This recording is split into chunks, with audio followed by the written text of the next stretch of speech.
Bilang si Josephine Brackett, ang babaeng dumating sa buhay ng isang bayani si Dr. Rizal. Isang banyaga, ngunit pusong niyakap ang kanyang bayan at inigawan ng kanyang bitiin.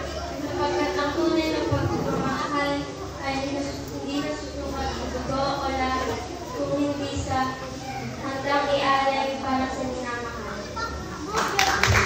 Si Josephine Brackett ay ang asawa ni Dr. Jose Rizal, ang pambansang bayani ng Pilipinas. Ipinanganak siya noong taong 1876 sa Victoria, Hong Kong. Ang anak ng isang Irish na nagngangalang James Brackett.